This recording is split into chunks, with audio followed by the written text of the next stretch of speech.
నమస్కారం, వార్తలకు స్వాగతం. ముందుగా ముఖ్యాంశాలు. ఎన్నికల సందర్భంగా CM Revanth Reddy road show, ఇరు పార్టీలపై fire. YCP leader Posani Krishnamurali press meet, TDP నేతలపై ఫైర్. ఎన్నికల సందర్భంగా ఆర్మూర్లో CM Revanth Reddy road show నిర్వహించారు. ఈ సందర్భంగా ఆయన మాట్లాడారు. గ్రామాలే తరలి వచ్చి ఎక్కడికక్కడ సాదరంగా ఆహ్వానించి స్వాగతం పలుకుతుంటే నేను ఆర్మూరు గడ్డ మీద కాలు పెట్టేటప్పటికి సాయంత్రం 5 అయ్యింది. అయినా ఆర్మూరు బిడ్డలు, ఆర్మూరు రైతాంగం, ఆర్మూరు యువకులు మిట్ట మధ్యాహ్నం అన్నం తినకుండా సాయంత్రం అయినా మీరందరూ ఎదురు చూసి ఆనాడు నాకు స్వాగతం పలికి నాకు ఒక ధైర్యాన్ని ఇచ్చి కాంగ్రెస్ పార్టీకి సోనియా గాంధీ గారికి ఒక నమ్మకాన్ని ఇవ్వడంతో శ్రీమతి సోనియా గాంధీ గారు నన్ను కాంగ్రెస్ పార్టీ అధ్యక్షుడిగా నియమించడం జరిగింది.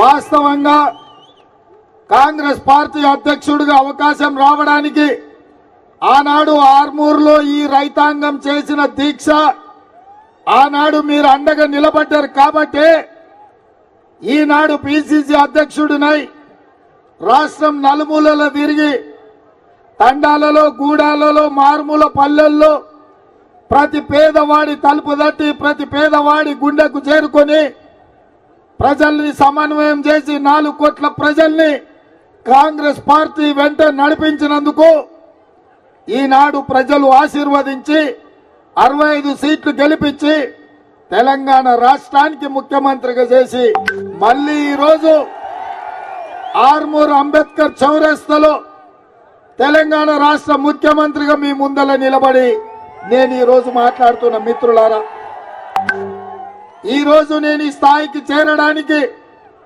ఆనాడు ఆర్మూరు రైతాంగం అండగా నిలబడడమే ఈరోజు ఎంతో ఉపయోగపడ్డది అని చెప్పి నేను మీ ముందు చెప్పదలుచుకున్నా. మిత్రులారా, ఈరోజు మీరు ఆలోచన చేయండి. 2014లో 100 రోజుల్లో చక్కెర కర్మాగారం తెరుస్తా అని మాట ఇచ్చి చంద్రశేఖరరావు కుమార్తె కల్వకుంట్ల కవిత ఎన్నికల బరిలో దిగింది. ఆ ఎన్నికల్లో 100 రోజులు కాదు కదా, 10 ఏళ్లైనా చక్కెర కర్మాగారం తెరవకపోవడంతో ఆనాడు అండగా నిలబడి నిజామాబాద్ నియోజకవర్గం నుంచి పార్లమెంటుకు పంపించిన మీరు ఈ ప్రాంత రైతాంగం వాళ్ళని నమ్మించి మోసం చేసినందుకు, ఈ నిజామాబాద్ ప్రాంత రైతులను నట్టేట ముంచినందుకు అందరూ ఏకతాటిపైకి వచ్చి దాదాపుగా 2019లో 100 మంది నామినేషన్ లేచి మీ ప్రతాపాన్ని చూపించి ఆనాడు మీ రైతాంగంతోని పెట్టుకుంటే, మీకు మాట ఇచ్చి మోసం చేస్తే తప్పకుండా బండకేసి కొడతామని ఆర్మూరు ఈ ప్రాంత రైతులు నిరూపించారు. అదేవిధంగా 2019లో ఒక గుండాయన మీకు బాండ్ పేపర్ రాసిచ్చాడు. 5 రోజుల్లో అధికారంలోకి వచ్చిన వెంటనే ఎంపీగా గెలిచిన 5 దినాలల్లో నిజామాబాద్ పసుపు రైతాంగానికి నిజామాబాద్కు పసుపు బోర్డు తెస్తా అని బాండ్ పేపర్ రాసి ఇవ్వడమే కాదు, రాజ్నాథ్ సింగ్ నాడికి పిలిపించి మీకు అందరికి మాట ఇప్పించండు. రామ్ మాధవ్ గారిని ఈ ప్రాంతానికి ఆహ్వానించి రామ్ మాధవ్ గారి చేత కూడా మీకు మాట ఇచ్చిండ్రు. మీరు అనుకున్నాడు మావాడే మా బిడ్డనే పసుపు బోర్డు ఇప్పిస్తా అంటున్నాడు కదా, పసుపు రైతాంగాన్ని ఆదుకుంటా అంటున్నాడు కదా, అందుకే కవితను బండకేసి కొట్టి ఈ గుండును పార్లమెంటుకు మీరు పంపించింది. నేను ఇవాళ మా ఆర్మూరు యువకుల్ని నేను అడుగుతున్నా. 5 ఏళ్ళు అయిపోయింది, మోడీ ప్రధానమంత్రి అయి 10 ఏళ్ళు అయిపోయింది, మళ్ళా ప్రధానమంత్రి గారు వచ్చి టీడీపీ ఎమ్మెల్సీ అశోక్ బాబు మీడియా సమావేశం నిర్వహించారు. ఈ సందర్భంగా సీఎం జగన్ పై ఆయన మండిపడ్డారు. రేపు ప్రభుత్వం రాగానే మెగా డిఎస్సి పెడతాం. టీచర్లు లేకుండా, టీచర్లకు ట్రైనింగ్ లేకుండా ఇంగ్లీష్ మీడియం ఎట్లా రన్ అవుద్ది?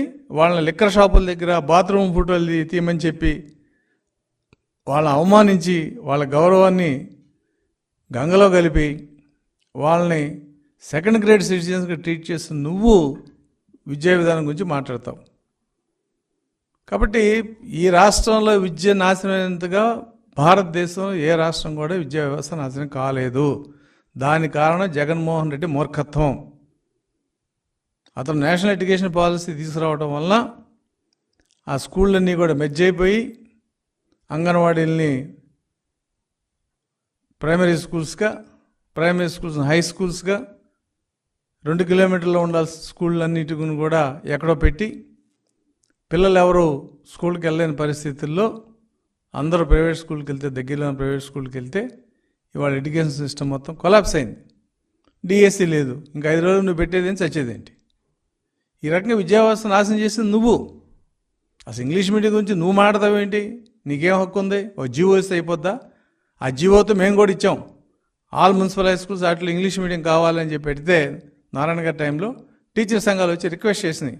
సార్ ఇలా సడన్గా పెడితే ఎట్టా, మా ట్రైనింగ్ సిలబస్ అంతా ఇంగ్లీష్ మీడియంలో ఉండాలి, మాకు ట్రైనింగ్ ఇవ్వాలి, నెక్స్ట్ అకాడమిక్ ఇయర్ నుంచి పెట్టుకోండి, మాకు అబ్జెక్షన్ లేదంటే దాన్ని వాయిదా వేయడం జరిగింది. ఇవాళ నువ్వు జీవో ఇచ్చావు, అయిపోయింది, నీ బాధ్యత అయిపోయింది. ఇంగ్లీష్ మీడియం పెట్టేసాం. దానికి టీడీపీ అడ్డుపడుతుంది. ఇంత దుర్మార్గమైన ప్రచారం బహుశా రాజకీయ వ్యవస్థలో ఎక్కడ చూడలేదు. ఇక 3వది ఆరోగ్యశ్రీ. ఇవాళ 1500 కోట్లు నెట్వర్క్ హాస్పిటల్స్ బాకీ ఉన్నామని చెప్పి వాళ్ళు లెటర్ ఇచ్చారు. ASHA, association of speciality super speciality hospitals. నువ్వు 1500 కోట్లు బకాయి ఉన్నావు కాబట్టి ఆ 15 కోట్లు చెల్లిస్తేనే మేము ఆరోగ్యశ్రీ ట్రీట్మెంట్ చేస్తామని చెప్పి. ఇది ఇవాళ సమస్య కాదు. ఎంప్లాయీస్ ఈహెచ్ఎస్ ఆపేశారు. ఎప్పుడైతే జగన్మోహన్ రెడ్డి ప్రభుత్వంలోకి వచ్చాడో 1 నెల, 2 నెలలు, 3 నెలలు అది సక్రమంగా నడిచింది. అక్కడి నుంచి డబ్బులు ఇవ్వకుండా వాళ్ళు ఆపేయటం, గవర్నమెంట్ పిలిచి బెదిరించడం, లొంగకపోతే ఒక 500 కోట్లు 400 కోట్లు ఇచ్చి ఇదిగో డబ్బులు ఇస్తున్నాం, మీరు కంటిన్యూ చేయండి. అలా ఆరోగ్యశ్రీని ఏ రోజున కూడా సవ్యంగా నడిపిన దాఖలా లేవు. ఇవాళ టీడీపీ ఏం చెప్తుంది? ప్రతి కుటుంబానికి రాష్ట్రంలో అంటే ఆర్థిక స్థాయితో సంబంధం లేకుండా ఒక మెరుగైన ఇన్సూరెన్స్ స్కీమ్, అంటే ప్రతి కుటుంబానికి 25 లక్షల రూపాయల వరకు ఇన్సూరెన్స్ స్కీమ్ తీసుకొస్తాము. ఎవరు కూడా జేబులో రూపాయి, నువ్వు 1000 రూపాయలు దాటితే ఆరోగ్యశ్రీ పెడతా ఉన్నావు, ఎక్కడ పెట్టిందా? నా కేసే నేను చెప్తున్నాను. నేను సర్జరీ చేయించుకుంటే అది దాదాపుగా 4 లక్షలు అవుతే నాకు 1,60,000 మాత్రం వచ్చినాయి. ఎందుకంటే అన్ని ప్యాకేజీ రేట్లకి హాస్పిటల్స్ ఎవరు చేయట్లా. వాళ్ళకి లాభం వస్తే చేస్తున్నారు. డెంటలు, మోకాలు కీలు మార్పిడి, ఐలో కొన్ని ఏదైతే ప్యాకేజ్ మాకు పర్లేదు, డబ్బులు వర్కౌట్ అవుతుంది అనుకుంటే ఆ ప్యాకేజ్ చేస్తున్నారు, మిగతా ప్యాకేజ్ చేయట్లా. వైసీపీ లీడర్ పోసాని కృష్ణమురళి మీడియా సమావేశం నిర్వహించారు. ఈ సందర్భంగా ఆయన మాట్లాడారు. 6,000 ఎప్పుడు వస్తాయి? 5-6 నెలలు వస్తాయి. మళ్ళీ ఎప్పుడు వెయిట్ చేస్తారు ఈ పేదోళ్ళు? మళ్ళీ 5 ఏళ్ల తర్వాత మళ్ళీ ఎలక్షన్లు వస్తే అప్పుడు మనకు డబ్బులు వస్తాయి కదా అని అప్పటిదాకా వెయిట్ చేస్తూ ఉంటారు. ఒక జీవోత్సవాల్లాగా. ఇది వద్దు. పేదవాడు జీవోత్సవం కాదు, పెద్దవాడు జీవోత్సవం కాదు అని చెప్పి ఈ పథకాన్ని ప్రవేశపెట్టాడు. దీనికి అన్ని చదువులు కానీ, విజ్ఞానం కానీ, నాడు నేడు అన్నా కానీ, ఆరోగ్యం అన్నా కానీ, మీ ఇంట్లో బట్టలు లేవు, అన్నం లేదు, కూడు లేదు, గుడ్డ, ఇన్ని చూసి ఈ పథకాలు ప్రవేశపెట్టాడు. మీరు అనుకుంటున్నారు పంచుతున్నారు అనుకుంటున్నారు. నేను అంటున్నాను, అర్బన్లో ఉండే మహానుభావులు, డబ్బున్న వాళ్ళు, ధనవంతులు, ముఖ్యంగా చెప్తే ఎగ్జాంపుల్ మా కమ్మ వాళ్ళు కూడా, అలాగే డబ్బున్న కాపు మహారాజులు కూడా అదే టౌన్లో ఉంటూ మీరు కూడా ఎంతో మందికి లక్షల రూపాయలు పంచుతున్నారు కదా పేదలకి. పేదలు నేను కమ్మవాణ్ణి. అరే ఊళ్ళలో మన కమ్మవాడు ఉన్నాడు, వీడు బాగా చదువుతున్నాడు, వీడి డబ్బులు లేవు అని వాడికి 10,000 5,000 ఇచ్చుకుంటూ ఈ మనం ఇస్తే వాడు చదువుకొని మనలాగే పెద్దాడవుతాడు కదా అని వీళ్ళు డబ్బున్న కమ్మవారు డబ్బు లేని పేదవాళ్ళకి, డబ్బున్న కాపు నాయకులు రాజకీయ నాయకులు కాదు, గుంటూరులో ఉన్నా చూడండి, మన మహానుభావుడు గుంటూరులో తులసి రామచంద్ర ప్రభు, అతను కొన్ని వందల కాదు వేలాది మంది కాపు కుర్రోళ్ళకి, అమ్మాయిలకి అబ్బాయిలకి తన సొంత డబ్బులతో లక్షల్లో చదివిస్తున్నాడు. అలా మీరు డబ్బులు ఇస్తున్నారు కదా. అలాగే నేనే ఎగ్జాంపుల్. నేను ఇక్కడికి పేదవాడిని. నేను 7th క్లాస్ పెద్దకాకంలో చదివా. ఆ తర్వాత భయం, మా నాన్న బరిగుడ్లు తిప్పుతాడేమో, పొలంలో కూలీకి పంపిస్తాడేమో అంటే మా నాన్న నా ముఖం చూసి బాధపడి ఈ ఏడ బాగా చదివితే బాగుండే అని తీసుకెళ్లి మోతడకలో పెట్టాడు. తెలుసు మీకు మోతడక ఇక్కడ అమరావతి రోడ్లో. అక్కడ అయిన వాళ్ళు ఇట్లా నా బిడ్డను చదివించండి, నేను డబ్బులు ఇవ్వలేకపోతున్నానంటే ఆ దయతో 10th క్లాస్ చదివా. 10th క్లాస్ మంచి మార్కులతో పేసా, దగ్గర 1st క్లాస్తో. మళ్ళీ మా నాన్న ఎదురు నుంచుంటే మా నాన్న మళ్ళీ నా మొఖంకు చూశాడు. నేను ఇట్ట తలుపుతుంటే మళ్ళీ నేను బరిగుడ్లు కాపిస్తాడేమో అంటే మళ్ళీ తీసుకెళ్లి జేకేసీ కాలేజీ స్టూడెంట్ ఎంకేఆర్ గారు, మారుపూడి కోటేశ్వరరావు గారు మా పెదకాకని మా నాన్నకి తెలుసు. అరే కోటేశ్వరరావు, వీడు బాగా చదువుతున్నాడు రా, మా దగ్గర డబ్బులు లేవు, నువ్వేమైనా సాయం చేస్తావా? వాడు నాకు వదిలేయి సుబ్బారావు. ఆయన నన్ను తీసుకెళ్లి జేకేసీ కార్యాలయంలో జరిపించారు. ₹1 కూడా మా దగ్గర లేదు, ప్రామిస్లు ఏమంటే లేంగి, ₹1 కూడా లేదు. అక్కడి నుంచి గుజ్జనగోళ్ళు ఉంది గుంటూరులో ఎక్కడో జేకేసీ కాలేజీ, మా ఊరు పెదకాకని. ఇక్కడ నుంచి బస్ ఎక్కి వెళ్ళాలి, బస్ స్టాండ్ లో దిగి మళ్ళీ బస్ ఎక్కి జేకేసీ కాలేజీకి వెళ్ళాలి. ₹1.5 2 రోజు అవుతాయి. మా ఇంట్లో పావలా కూడా లేదు. ఎట్టా అంటే పాప ఆ ఎంకేఆర్ గారు నన్ను కమ్మ హాస్టల్లో చేర్పించాడు. కమ్మ హాస్టల్లో చేర్పిస్తే కమ్మ హాస్టల్లో అంత డబ్బులు మనం ఎక్కడ కడతాం? కమ్మ హాస్టల్లో నర్సాపూర్లో మాజీ సీఎం కేసీఆర్ రోడ్ షో నిర్వహించారు. ఈ సందర్భంగా ఆయన ప్రసంగించారు. కోతలైనవి కల్లాలైనవి ఇప్పుడు రైతు బంద్ వేస్తా అంటారు. ఇంతకన్నా పెద్ద జోక్ ఇంకేమైనా ఉంటుందా? కాబట్టి నేను అనేది ఏంటంటే, ఒక తల లేకుండా తోక లేకుండా ఈ ప్రభుత్వం అనేక రకాలుగా తెలంగాణను నష్టపరుస్తూ ఉంది. కరెంటు కోతలు పెట్టడం వల్ల హైదరాబాద్ నగరంలో పరిశ్రమలు వెళ్ళిపోయే పరిస్థితి ఉంది. ఐటీ ఇండస్ట్రీ దెబ్బతినే పరిస్థితి ఉంది. మన నర్సాపూర్ ప్రాంతానికి వస్తే బ్రహ్మాండంగా నేను కోమటి బండల నుంచి ప్రత్యేకమైన లైన్ వేయించిన, మంచినీళ్లు బాగా రావాలని, కాళేశ్వరం ప్రాజెక్టుతోనే నర్సాపూర్ లింక్ కావాలని, ఇక్కడ 1,50,000 ఎకరాలకు నీళ్లు రావాలని మన శంకరంపేట నుంచి కాలువలు తవ్వుతా ఉన్నారు. అవన్నీ మీ కళ్ళ ముందట్టే ఉన్నాయి. మల్లన్న సాగర్ నుంచి ఒకసారి నీళ్లు రావడం మొదలైతే నర్సాపూర్ బంగారు తునుక అవుతుంది. దాన్ని మనం ఇవాళ ఈ కాంగ్రెస్ ప్రభుత్వం చేస్తుందనే నమ్మకం నాకు లేదు. దానికోసం ఆ కాలువ పూర్తి కావాలి, మల్లన్న సాగర్ నుంచి బ్రహ్మాండంగా నర్సాపూర్కు నీళ్లు రావాలి అంటే ఎంపీగా వెంకటరామరెడ్డి సార్ గెలవాలి. ఎందుకంటే మనందరం కలిసి యుద్ధం చేస్తే తప్ప ఈ ప్రభుత్వం నీళ్లు ఇచ్చేటువంటి ఆచారంలో లేదు. మనకు అర్థమైతా ఉంది. ఏ ఒక్క హామీ నెరవేర్చలే, ఇంకా నెరవేర్చే ఆశ కూడా లేదు. మనకు ఇబ్బంది కలుగుతా ఉంది. అటు విద్యార్థి లోకాన్ని గోల్మాల్ చేసినారు, అన్ని రకాలుగా కూడా ఇబ్బందుల పాలు చేస్తా ఉన్నారు. కేసీఆర్ ఎన్ని రకాలుగా నర్సాపూర్ అభివృద్ధి చేసిండో మీకు తెలుసు. మున్సిపాలిటీకి నేను 25 కోట్ల రూపాయలు ఇచ్చిన, వాటిని కూడా వాపసు తీసుకొని పోతా ఉన్నారు. గ్రామాల డెవలప్మెంట్ కోసం కూడా డబ్బులు ఇచ్చినాం, వాటిని కూడా వాపసు తీసుకొని పోతా ఉన్నారు. ఏ రకంగా కూడా క్యాన్సిల్ చేయడమే తప్ప ఏ విధంగా మనకు ఖచ్చితంగా వాళ్ళు ఇచ్చేటువంటి పరిస్థితి లేదు. మన కొల్చారం మండలంలో మల్లినాథ సూరి పేరు మీద మనం యూనివర్సిటీ పెడదామనుకున్నాం, దాన్ని కూడా చేసే పరిస్థితులలో ఈ కాంగ్రెస్ ప్రభుత్వం లేదు. అదేవిధంగా బీఆర్ఎస్ గవర్నమెంట్ ఉన్నప్పుడు హల్దీ వాగు మీద, మంజీరా నది మీద ఎన్ని చెక్ డ్యాములు నేను కట్టించినో మీకు తెలుసు. 10 చెక్ డ్యాములు కట్టినాం, దాంతో పంటలు బ్రహ్మాండంగా పండించుకున్నాం. దాన్నంతా కూడా ఇలా దెబ్బతీసేటువంటి పరిస్థితి వస్తూ ఉంది.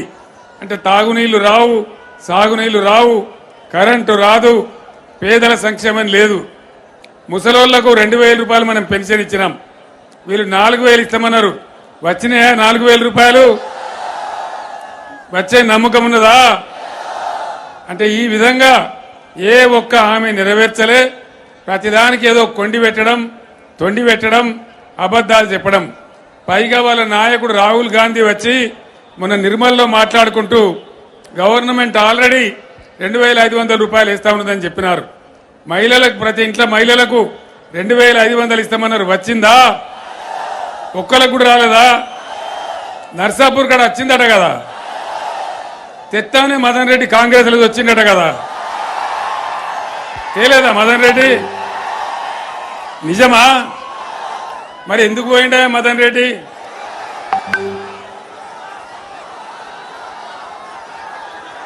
పైచలక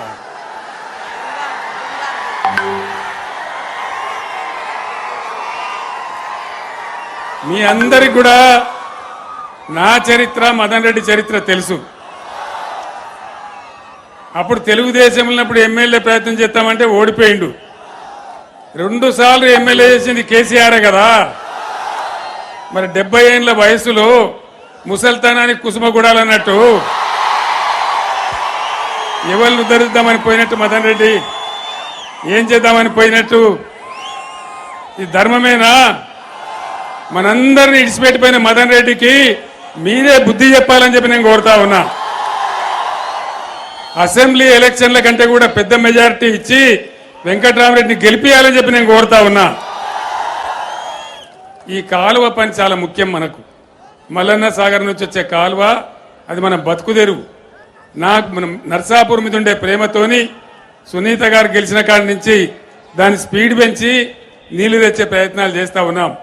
ఈ కాంగ్రెస్ మెడలు వంచి నీళ్లు తేవానంటే ఖచ్చితంగా పార్లమెంట్ ఎన్నికల్లో వెంకట్రామరెడ్డి గారిని గెలిపించాలి. ఆయనతో పాటు మనందరం కూడా యుద్ధం చేయడానికి సిద్ధంగా ఉండాలి. కాంగ్రెస్ మెడలు వంచైనా సరే ఈ కాలువ పని పూర్తి చేసుకోవాలి. మన పొలాలు గోదావరి నదీ జలాలతోని నర్సాపూర్ పొలాలన్నీ పారాలే. అదే కేసీఆర్ కళ అని చెప్పి నేను మాట్లాడుతా ఉన్నా. ఇక ఇంకో పార్టీ నరేంద్ర మోడీ. ఏమన్నా పైసా లాభమైందా నరేంద్ర మోడీతోని? 150 స్లోగన్లు చెప్పిన 150 సబ్కా సాత్ సబ్కా వికాస్. టీడీపీ పోలిట్ బ్యూరో సభ్యులు వర్ల రామయ్య మీడియా సమావేశం నిర్వహించారు. ఈ సందర్భంగా పలు అంశాలపై ఆయన మాట్లాడారు. బయట ఈ పోలీస్ పోస్టల్ బ్యాలెట్ గురించి ఆయన చెప్పాలి సమాధానం. అందుకే కొత్తగా వచ్చిన డీజీ గారిని కూడా మేము కోరుతూ ఉన్నాము, అయ్యా మీరు కూడా అర్థం చేసుకోండి, చాలామంది విధి నిర్వహణలో బయట రాష్ట్రాల్లో ఉన్నారు, మన రాష్ట్రానికి చెందిన పోలీసు అధికారులు, సిబ్బంది. వాళ్ళందరినీ కూడా ఎన్నికలకి పిలిపించండి. 13వ తారీఖున ఓటేస్తారు, మళ్ళీ 14న కావాలంటే వెళ్తారు. మహారాష్ట్రలో 20వ తారీఖు వరకు మహారాష్ట్రలో లేదు పోలింగ్. మీ నోడల్ ఆఫీసర్ మీరు కూడా దీని మీద స్పందించి అవసరమైతే nodal officer let him go to election commission. Me police nodal officer has to go to Delhi. Delhi వెళ్ళి కూర్చొని వాళ్ళకి ఆర్డర్స్ ఇప్పించాలా, వాళ్ళకు ఒక మూమెంట్ ఆర్డర్ ఇవ్వాలి. మహారాష్ట్ర నుంచి వెళ్ళండి ఆంధ్రప్రదేశ్కి, మీ ప్రాంతాలకు వెళ్ళండి, ఓటు వినియోగించుకోండి, మరలా తిరిగి రండి. ఒకవేళ అది క్లిష్ట పరిస్థితులు అయినట్లయితే మీరు పోస్టల్ బ్యాలెట్ వినియోగించే అవకాశాన్ని వాళ్ళకి కల్పించండి అని చెప్పి కూడా డీజీ గారిని కోరుతున్నాం. పోలీస్ నోడల్ ఆఫీసర్ ఎవరో వారిని కూడా మేము కోరుతున్నాం. ఏ ఒక్క పోలీస్ అధికారి కూడా, పోలీసు సిబ్బంది కూడా ఓటు వేయకుండా ఉండే పరిస్థితులు ఉండటానికి వీల్లేదు.